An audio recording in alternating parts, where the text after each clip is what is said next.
அன்பார்ந்த எனதருமை யூடியூப் நேயர்களுக்கு வணக்கம்.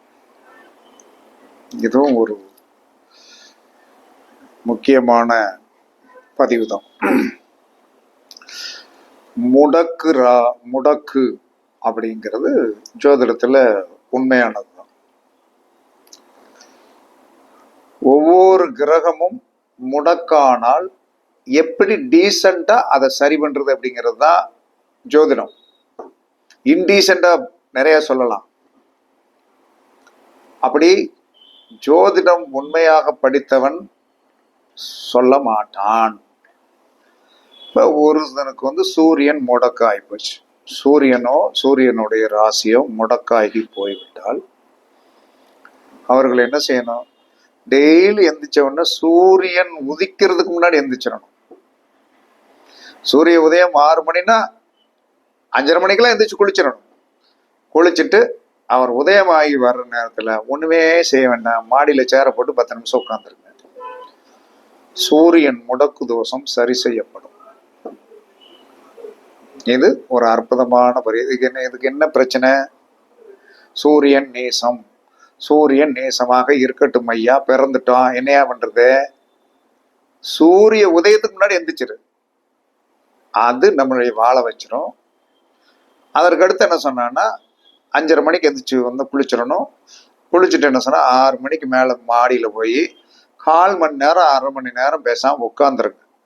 உட்காந்துட்டு மாதம் ஒரு முறை அல்லது 3 மாதத்திற்கு ஒரு முறை ஞாயிற்றுக்கிழமை அல்லது சூரியனுடைய நட்சத்திரங்கள் 3 கார்த்திகை, உத்திரம், உத்திராடம் வரும் இல்லையா, அதுல ஏதாவது ஒரு கோவில்களில் என்ன சொன்னா இந்த கடிகாரங்கள் வால் கிளாக் வச்சிருக்காங்க இல்லையா, அது ரொம்ப பழமையாக போயிருச்சு, ஓடாம இருக்கும்.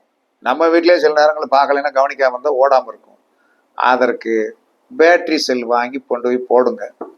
சரி, உங்க பேர்ல உங்களுக்கு ஞாபகார்த்தமா அந்த கோயிலுக்கு டெய்லி போறீங்க, அந்த பக்கத்துல ஒருத்தர் கடிகாரம் தான், இந்த பக்கத்துல ஒரு ஆணி அடிங்க, நீட்டா ஒரு கடிகாரத்தை வாங்கிட்டு போடுங்க. நீங்க நினைக்கல எவனும் தூக்கிட்டு போயிட்டா போனா போறான், அதான் பரிகாரம். இது நம்மளால 250 ரூபா 300 ரூபா இருக்கும். 3 மாசத்துக்கு ஒருக்க 300 ரூபாய்க்கு என்ன சொன்னா கடிகாரம் வாங்கி எங்கெங்கயோ கோயிலுக்கு போறோம். இந்த கோயில உச்சியில ஆட்டுறா, மேல போனவொன்னு என்ன சொன்னா ஒரு ஆணி அடிக்கணும். ஆணி அடிச்சு நல்லா நீட் பண்ணி ஒரு கடிகாரத்தை போட்டோம். யார் என்ன சொல்லுவாங்க? நல்லது தம்பி, இருக்கட்டும் அப்படின்னா. சூரியன் என்பது கடிகாரம் தானம் பண்ணணும். 5:30 மணிக்கு எந்திரிச்சு குளிச்சு சூரிய நமஸ்காரம் பண்ணா சூரியனுடைய பிரச்சனை, அது முடக்க ராசியாக இருந்தாலும் சரிதான், முடக்க நட்சத்திரமாக இருந்தாலும் சரியாயிரும். சந்திரன் முடக்கு ராசியாக வந்தால், சந்திரனுடைய நட்சத்திரங்கள் முடக்கு நட்சத்திரமாக இருந்தால் கண்டிப்பாக பிறை வழிபாடு பண்ணணும். பிறை வழிபாடு கண்டிப்பாக பண்ணணும்.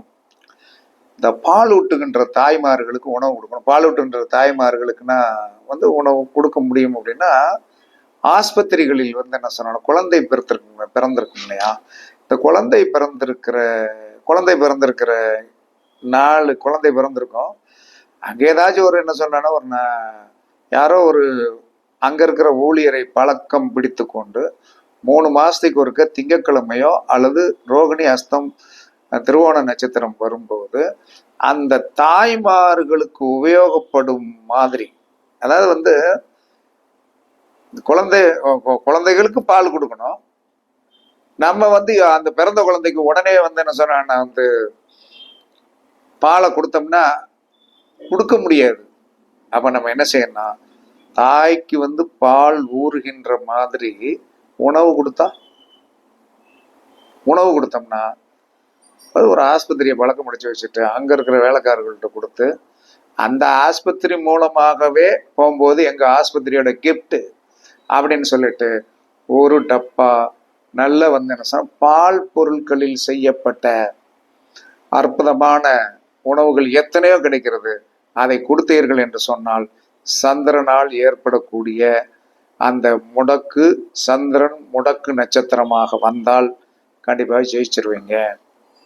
இதான் பரிகாரம். இப்படித்தான் சொல்லணும் பரிகாரம். இது கௌரவமா இருக்கும். இதுக்கும் பரிகாரம் எப்படி சொல்லலாம்?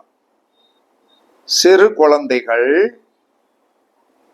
பிறந்திருக்கிறது. அந்த தாய்மார்களுக்கு வந்து பாலூட்டும் தாய்மார்கள் உணவு கொடுக்கலாம். அந்த குழந்தை ஆயிருக்கிறத எடுத்து போடணும்னு சொன்னாலும் பரிகாரம் தான். எவனாச்சும் கொடுப்பானாயா? அது நல்லதா? அதுவும் பரிகாரம் தான். குழந்தை பிறந்திருக்குது, அந்த குழந்தை இருக்கிற வெள்ளை துணியில ஆயிருந்திருக்கும், அதை எடுத்து வாங்கி கொண்டு வந்து என்ன சொன்னான்னா உங்க தலையை சுத்தி போடுங்க அப்படின்னு சொன்னா பரிகாரமா? சிரிச்சிருவாங்க.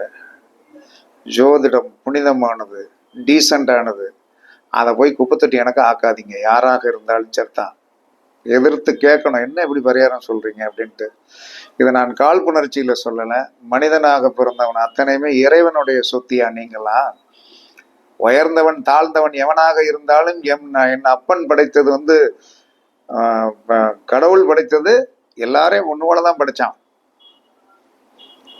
அதைத்தான் நம்ம நினைக்கணும். அதற்கடுத்து புதன் முடக்கு நட்சத்திரமாக வந்தால் கல்வி பொருள்கள் ஸ்கூலுகளுக்கு அடிக்கடி விடுத்தானாங்க.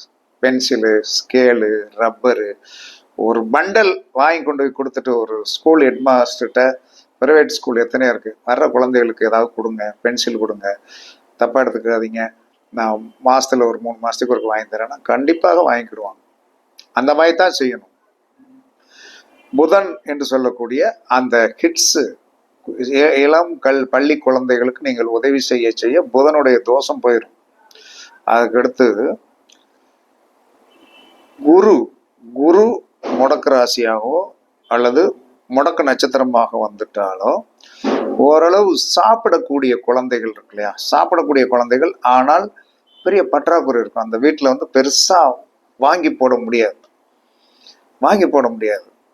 அப்ப என்ன செய்யணும்னா, நல்ல வந்து என்ன சொல்லணும்னா என்ன செய்யணும்னா, கடையில இந்த சேவு, மிச்சரு, இந்த 10 ரூபா இதுல பாக்கெட்ல எல்லாம் இருக்கும். ஒரு ஏழை வீடா இருக்கணும். குழந்தைகள் போய் இன்னமும் 2, 3 இருக்கிற வீடுகளா இருக்குது, ஒரு சின்னமும் ஓட்டு வீடு இருக்குது. அந்த மாதிரி இடங்களுக்கு போய் அந்த குழந்தைகளுக்கு வந்து என்ன சொன்ன, நல்லா திங்கிறதுக்கு நிறைய போட முடியாது. அவங்களால 10 ரூபா கொடுத்து வாங்கி கொடுக்க முடியாது. அந்த 10 ரூபாய்க்கு அந்த பிள்ளைகள் வந்து சங்கடப்பட்டு இருக்கோம். அப்ப நம்ம என்ன செய்யணும்னா, குழந்தைகளுக்கு அந்த மாதிரி வந்து தின்பண்டங்கள் வாங்கி கொடுத்தாலே, குரு முடக்கு ராசியாரும் குரு நட்சத்திரத்துல வந்து நட்சத்திரம் முடக்கு நட்சத்திரம் ஈஸியா சால்வேஷன் ஆயிரும். அதற்கு அடுத்து என்ன சொல்றான்னா வந்து சுக்கிரன் முடக்கு ராசியாகவோ சுக்கிரனுடைய நட்சத்திரம் முடக்கு நட்சத்திரமாக வந்தாலோ வெள்ளை மொச்சை தானம் பண்ணுங்கள். அவ்வளவுதான். அதுக்கு வேற ஒண்ணுமே பிரச்சனை இல்லை. வெள்ளை மொச்சை வந்து யார் வேணாலும் வாங்கிக்கிடுவாங்க, தானம் பண்ணிருங்க, ரொம்ப இலகுவானது. அதற்கு அடுத்து என்ன சொன்னா, சனி முடக்கு ராசியாகவோ முடக்கு நட்சத்திரமாக வந்தால் லெட்டின்லாம் போய் அலசி விட வேண்டிய அவசியம்லாம் கிடையாது. இது ஒரு பரிகாரமா. சனி வந்து என்ன சொல்லலாம்னா வந்து முடக்கு நட்சத்திரமாகவும் முடக்கு ராசியா, வேலையாள்களுக்கு உணவு காலையில் அந்த தூத்துட்டு இருப்பான், ஏன் இங்க வாயா அப்படின்னு சொல்லிட்டு வந்து என்ன சொன்னா, ஒரு சின்ன பார்சல் வாங்கி கொடுத்துருந்தா டீ குடிச்சுக்க அப்படின்னா, அதுதான் முடக்கையும் எடுத்துரும், முடக்கு நட்சத்திரத்தையும் தூக்கி தூரத்துல விட்டுறான். அவன் ரொம்ப சந்தோஷமா வாங்கிட்டேன். 11 மணிக்கு வேலையை விட்டு போவான், குளிப்பான். அந்த ருசியா அந்த சாப்பாட்டை வந்து அவன் சாப்பிடுகின்ற லயனத்திலே உன் கர்மா போயிடும். இதான் உண்மையான ஜோதிட பரிகாரம். இதை விடுத்து வந்து என்ன செய்ய, ஏதாவது சொல்லுவதற்கு நமக்கு வந்து மனசு வரல. ஏன்னா எல்லா மக்களுமே இறைவனால் படைக்கப்பட்டவன். அதுக்கடுத்து என்ன, சனிக்கு எடுத்து ராகு. முன்னோர் வழிபாடு நல்லா பண்ணணும். உளுந்த வடை தானம். காகத்திற்கு டெய்லி வந்து முன்னோருடைய ஆசீர்வாதம் கிடைக்கணும்னா காகத்துக்கு வந்து நீங்க வந்து உளுந்த வடை மட்டும் போடுங்க, வேற எதுவும் போடக்கூடாது. போட்டீங்கன்னா ராகுவுடைய தோஷம் போகும், கேதுவுடைய தோஷம் போகணும். கேதுவுடைய தோஷம் போகணும்னா ஒண்ணுமே செய்ய வேண்டாம், விநாயகர் கோயிலுக்கு டெய்லி போங்க. விநாயகர் கோயிலுக்கு என்ன சொன்னா, பெருக்குமாறு வாங்கி போடுங்க. மாசம் ஒண்ணு என்ன சொல்றான்னா வந்து அங்க மாப்பு போட்டு தொடச்சாலும் சரி, இப்ப எல்லாமே பழிங்க போட்டானுங்க, ஒரு மாப்பு 110 ரூபாய்க்கு வாங்கி போட்டு வச்சுக்கிடுங்க ஐயா அப்படின்னு சொல்லிட்டு போங்க. இல்லைன்னா விளக்குமாறு தானம் பண்ணுங்க, டெய்லி விநாயகர் கோயிலுக்கு போங்க. கண்டிப்பாக உங்க வாழ்க்கையில் வந்து இந்த நட்சத்திரங்களில் இந்த முடக்கு இதெல்லாம் வந்து என்ன சொன்னா, கமர்ஷியல் ஆஃப் டாக்கிங் இஸ் வந்து வாழ்க்கைக்கு நல்லது அல்ல. அது எனக்கு என்னமோ வந்து என்ன சொன்னா சரியானது அல்ல. லெட்டின் அலசி விட, பொது இதுல போய் லெட்டின் அலசி விட சொல்றது, அங்க போய் லெட்டின் அலசி விட சொல்ற, அங்க போய் காய்கறி வெட்டி கொடுங்கிறது, இங்க போய் காய்கறி வெட்டுறது எல்லாம் சாதாரண விஷயமாயா. பேசுவதற்கு வந்து என்ன சொன்ன, ஜீனி 50 கிலோன்னு பேப்பர்ல எழுதுவதற்கு ஈஸியாக இருக்கும். 50 கிலோவை கொண்டு வர முடியுமா? நடக்காது. பரிகாரம் என்பது ஒரு கட்டுக்கோப்புக்குள்ள இருக்கணும். அப்பதான் வெற்றி பெறுமே தவிர இல்லைன்னா வெற்றி பெறாது. எனக்கு தெரிஞ்சது. என்னுடைய வீவர்ஸ் என்னுடைய பேச்சை வந்து ரசிப்பீர்கள். ஏன்னா நான் எல்லாரும் இல்லை என்ன மாதிரி தான் நீங்க நல்லா வளரணும் அப்படின்னு தான் நினைப்பேன். என்னுடைய ஆசை ஃபுல்லா அந்த எவனும் கஷ்டம். அதாவது வந்து நம்ம நல்ல சாப்பாடு சாப்பிட்டுட்டு இருக்கோம், பக்கத்துல இருக்கிறோம் பட்னியா கிடந்தா நமக்கு தான் தோஷம். அதே மாதிரி எல்லாரும் நல்லா இருக்கணும்னே வாழ்த்துவோம். எல்லாரும் நல்லா இருப்பாங்க, இதை கேட்கறவங்க நல்லா இருப்பாங்க. நான் இப்பயும் சொல்றேன், இதை கேட்கறவங்க நல்லா இருப்பேன். ஏன்னா ஆத்மார்த்தமா தான் பேசுறேன். என்னை பொறுத்தல என்ன சொல்றேன், சந்தோஷமா பேசுறேன். என்ன காரணம், இன்னைக்கு நிறைய வருமானம் சொன்னா எல்லாரும் யோசனை பண்ணுவீங்க எப்படி வருமானம் வருது அப்படின்னு. இன்னைக்கு நிறைய வருமானம். அதனால என்னுடைய பேச்சும் வந்து துடிப்பாக இருக்குது. என்ன காரணம், அந்த சந்தோஷத்துல பேசுறேன், அவ்வளவுதான். நல்ல வருமானம் இறைவன் கொடுத்தார், அவ்வளவுதான். இறைவன் கொடுத்தார். ஒரு 3 கிளையண்ட் என்னாச்சு, 4 கிளையண்ட் என்னாச்சு, போயிரும்ல மேல. அப்ப அங்க போய் சந்தோஷம் என்ன சொன்ன, 2 சந்தோஷம் 3 சந்தோஷம் 4 சந்தோஷம் வந்துடும். அதனால எல்லாரும் என்னை மாதிரி நீங்களும் சம்பாத்தியம் பண்ணி பொண்டாட்டி பிள்ளைகளுக்கு நல்லா வாங்கி கொடுத்து சந்தோஷமாக இருக்க இன்னும் வாழ்த்துவேன். இன்னும் இருக்கின்ற காலம் பூரா வாழ்த்துவோம். எல்லாரும் நல்லா இருக்கணும்னு சொல்லி உங்களிடமிருந்து விடைபெறுவது சிபிபாறை ஜோதிடரசு ஆதிராகவன் ஜெயபாலாஜி. சுகமே சூழ்க, சுகமே சூழ்க. வாழ்க வளமுடன், வாழ்க வளமுடன். வணக்கம், வணக்கம், வணக்கம், வணக்கம்.